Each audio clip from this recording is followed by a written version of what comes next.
Conflit dans l'Est de la RDC. Le ministre rwandais des Affaires étrangères en visite à Bruxelles pour défendre la position de Kigali. Dans un contexte de tensions persistantes dans l'Est de la République démocratique du Congo, RDC, le ministre rwandais des Affaires étrangères, Olivier Nduhungirehe, effectue une visite de travail à Bruxelles jusqu'au mercredi 12 mars. L'objectif de cette mission est de défendre la position du Rwanda face aux accusations d'ingérence dans le conflit congolais et de plaider pour une approche équilibrée et inclusive dans la résolution de la crise.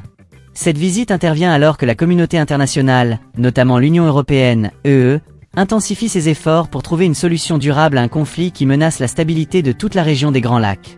Une visite stratégique dans un contexte tendu.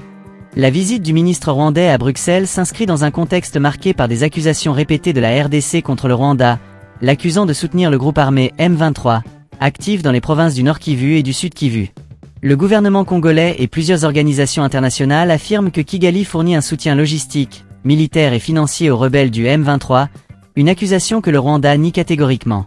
Pour Olivier Nduhungirehe, cette visite est l'occasion de présenter la version rwandaise des événements et de souligner les préoccupations sécuritaires de son pays, qu'il estime longtemps ignorées ou écartées par la communauté internationale. Selon lui, une interprétation erronée et biaisée de la crise ainsi que des mesures unilatérales contre le Rwanda ne feront qu'aggraver la situation. Rencontre clé avec les responsables européens. Au cours de sa visite, le ministre rwandais a tenu 2 réunions principales avec des représentants de haut niveau de l'Union européenne.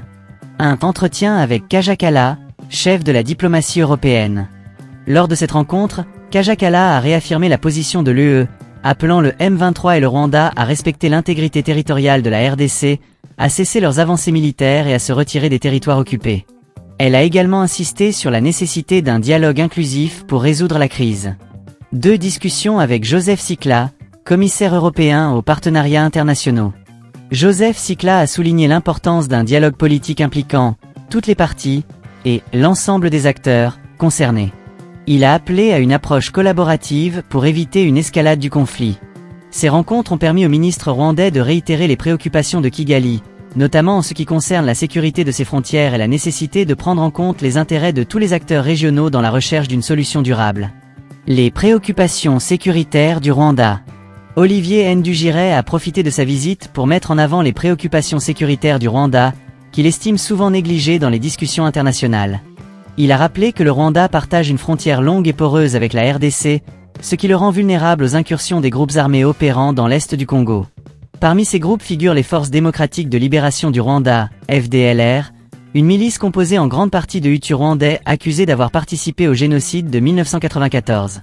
Le Rwanda affirme que ces groupes représentent une menace directe pour sa sécurité et que la communauté internationale ne fait pas assez pour les neutraliser. Le ministre a également critiqué ce qu'il qualifie des « interprétations erronées et biaisées » de la crise, soulignant que les mesures unilatérales contre le Rwanda, telles que les sanctions, ne contribueront pas à résoudre le conflit. Selon lui, une approche équilibrée et inclusive est essentielle pour parvenir à une paix durable. La question des sanctions européennes. L'un des enjeux majeurs de cette visite est la question des sanctions européennes contre le Rwanda. Fin février, plusieurs pays de l'UE ont envisagé d'imposer des sanctions ciblées contre des responsables rwandais accusés de soutenir le M23.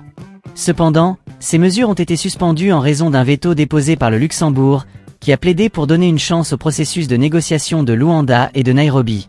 Ce processus, qui réunit les pays de la région sous l'égide de l'Union africaine, vise à faciliter un dialogue inclusif entre la RDC, le Rwanda et les autres acteurs concernés. Le Luxembourg et d'autres pays européens estiment que des sanctions prématurées pourraient compromettre ces efforts de paix. Le processus de Luanda et de Nairobi, une lueur d'espoir ? Le processus de Luanda et de Nairobi, soutenu par la communauté internationale, reste l'une des principales voies pour résoudre la crise dans l'est de la RDC.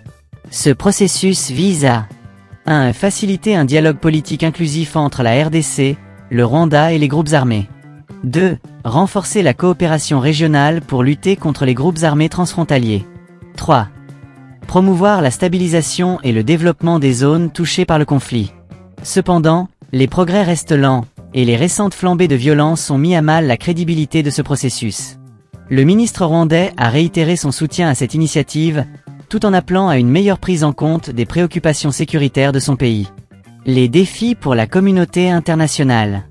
La crise dans l'est de la RDC représente un défi majeur pour la communauté internationale.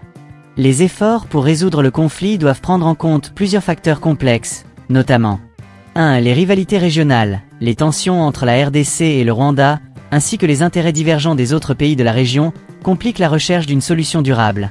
2. La présence de groupes armés. Les nombreux groupes armés opérant dans la région, dont le M23 et les FDLR, continuent de semer la terreur et d'alimenter le cycle de violence.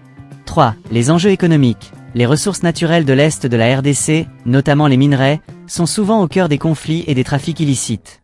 Conclusion. Un appel au dialogue et à la coopération. La visite du ministre rwandais des Affaires étrangères à Bruxelles souligne l'importance d'un dialogue ouvert et inclusif pour résoudre la crise dans l'Est de la RDC.